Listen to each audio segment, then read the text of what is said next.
In this video, I'm going to discuss with you linear measure, aka determining the lengths of segments. This is a very common and important concept in geometry.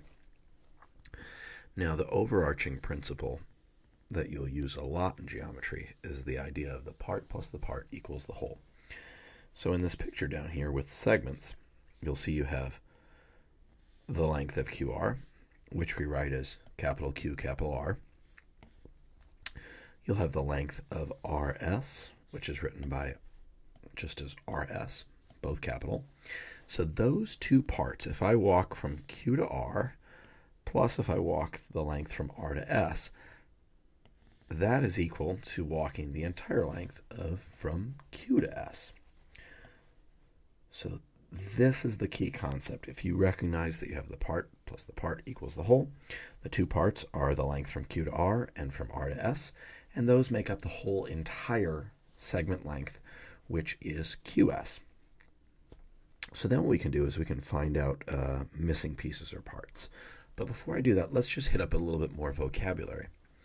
We would say that R is between Q and S. We would also say that R is collinear with Q and S, or we'd say it like Q, R, and S are collinear. That means they're points that are on the same line. Okay, so R is between Q and S, and Q, R, and S are collinear. These are some very important vocab words that are necessary for you to establish this part plus a part equals a whole, linear measure, length of a segment relationship. So then what we can do is we can find out the length of QR. And notice I didn't put the segment symbol on top. I just said capital Q, capital R. That means the length of QR, which in this case is 5. The length of RS is, I don't know, I'll call it X. And the length from Q all the way to S, that's 18. And then what we can do is we can do a little bit of algebra. Since this is positive 5, we can just take that away from both sides. Goodbye. And 18 minus 5 is 13. X, which is representing capital R, capital S, which means the length of segment RS, is 13 units. Okay, so we can use these fundamental relationships to find a missing piece or part with segments. That's the entire vibe of the entire video. All right, so again, let's use our vocabulary here. U is between T and V. That's an important like spatial word, and it's very geometric. We would also say that T, U, and V are collinear. We could say that the length of TU, that part, plus the length of UV, by the way, that's my capital U, is equal to the entire length. This time I'm using a brace, kind of looks like a pterodactyl or a seagull. That's equal to the length of the entire thing, which is TV. How big is TU? 5. How big is UV? What is the length of segment UV? That's 13.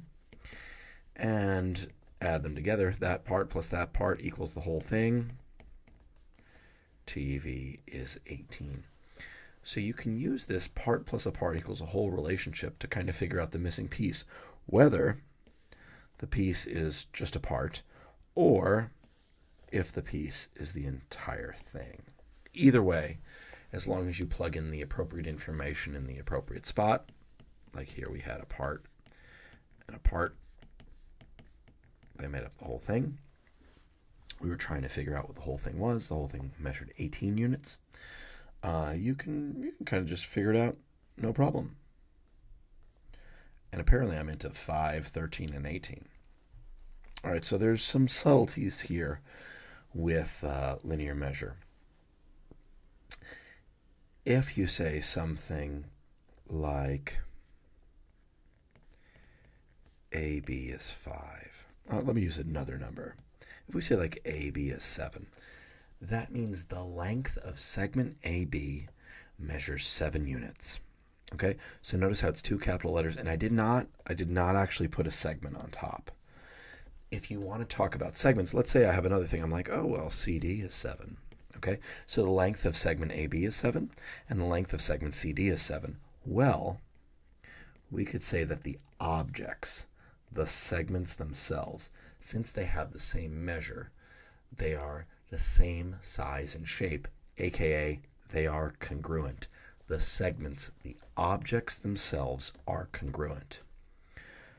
So key subtlety here. If you have two segments that are the same size and shape, the objects, the segments themselves are congruent.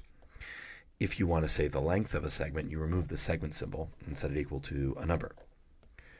Moreover, we could even say that AB equals CD. So that's the length of AB is the same as the length of CD.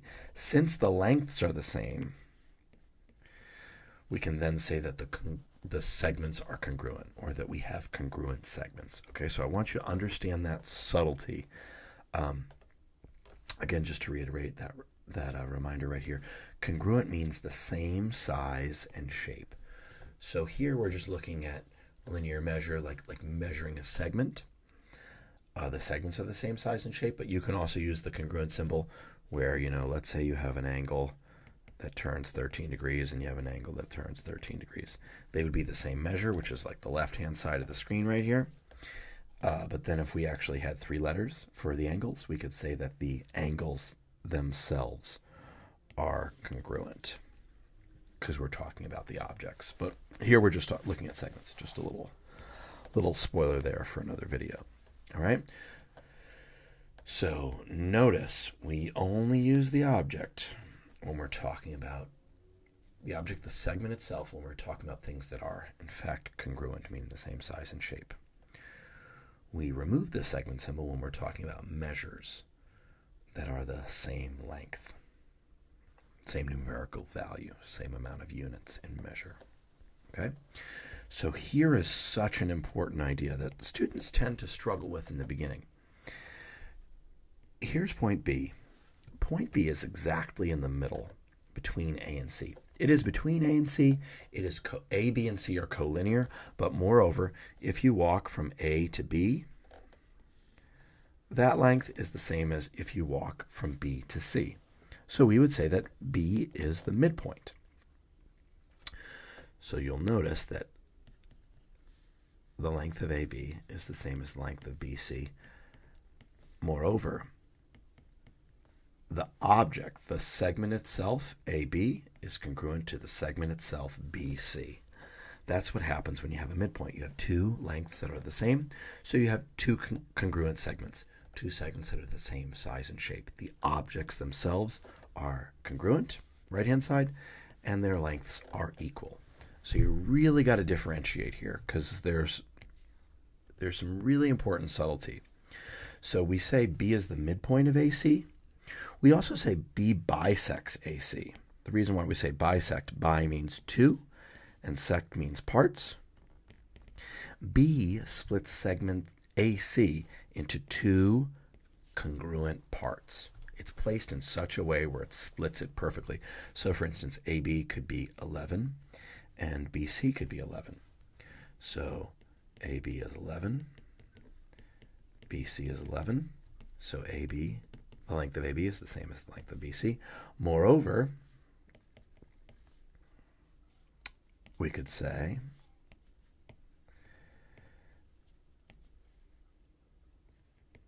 segment AB is congruent to segment BC. So because the segments are the same, because the segments' lengths are the same numerically, the segments themselves, the objects themselves are congruent. Okay? So now we're going to just kind of work with that key concept of part plus a part equals a whole. So some things to take note of. In this picture, let's just sort of unpack it. We're told that the length of segment QR, the length of QR is 4x minus 5. We're also told that the length of RS, because it's kind of written in the middle there, is x plus 2. Lastly, we are told that from Q to S, there's the pterodactyl entirety symbol. That brace goes from Q to S. That measures 30. Now we need to relate these quantities. QR is a part, RS is a part, and from Q to S, that whole distance, that's the whole entire distance. So now we can say the part plus the part equals the whole thing. It's best, I think, to write QR plus RS equals QS. Okay, so this is such an important skill to look at something geometrically and then turn it into algebra. That's a very common occurrence in a geometry course.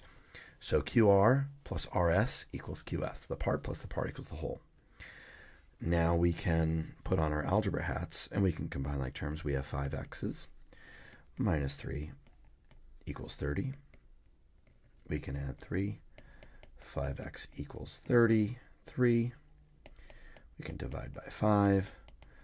X is 33/5. And just because you get an answer that is a fraction, that does not mean that you are wrong. So x is 6 times 5 is 30, and 3/5. X is 6.6. All right. So one thing that's interesting here is if x is 6.6, if we plug 6.6 in here, and if we plug in 6.6 here, this is 8.2. That means the length of RS is 8.2 units. 4 times 6 is 24. 24 plus 2.4, that's going to be 26.4 minus 5 is 21.4. That's how big QR is.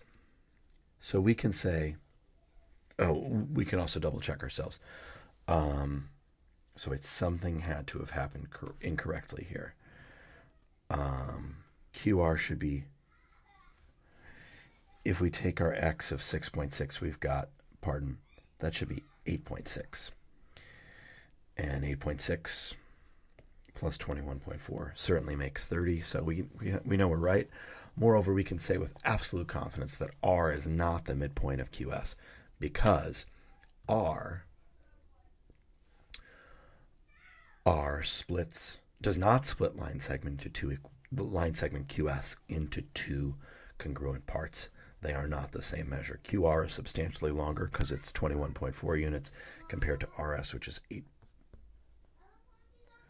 8.6 units. Okay, together they make 30, but R is certainly not the midpoint. It's not splitting it in half. So here is another picture in the mix here. And let's just try and put this together as well. Here we have a part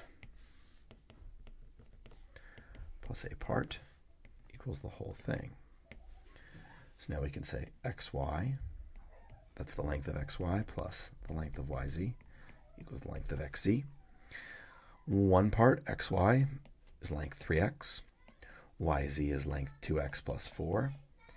And last but not least, xz is length, the entire thing, of 24. And then we can just put our algebra hats on, combine like terms. I've got 5x plus 4 equals 24. I've got 5x equals 20. It's a beautiful thing. X is 4. And so now we can throw in the x value of 4. If xy is 3x, 3 times 4 is 12. Ooh, this one's kind of intriguing. Yz is length 2x plus 4. In place of x, I'll plug in a 4. 2 times 4 is 8, plus 4 is 12. Ooh, so this is interesting. Because xy equals yz, we could say that the segments themselves are congruent. If the segments themselves are congruent, and or if they have the same length, we can say with confidence y is the midpoint. Y is the midpoint of xz. So again, that's a very special situation. It does not always happen that way. Is y the midpoint of xz? Yes, since that first length, xy, the length of xy equals the length of yz equals 12. Y bisects xz into two congruent segments that have equal measure, equal length. They're each 12 units big. Okay, so it's very, very important, just to kind of hammer the point home, it's very, very important to establish a relationship with the segments that you're given. It's very important to write on the diagram, establish an appropriate relationship, and be able to answer a question like, is that a midpoint? So is YZ a midpoint? I'm sorry, is Y a midpoint of XZ? Yes, it is. Why? Because when we did all the math out, we found that Y split the segment, aka it bisected it into two congruent parts, and that only happens when you have a midpoint. So midpoint is a great application of looking at linear measure. All right, well, thank you so much, and have a happy, healthy, beautiful day. And do not forget that the part plus the part equals the whole.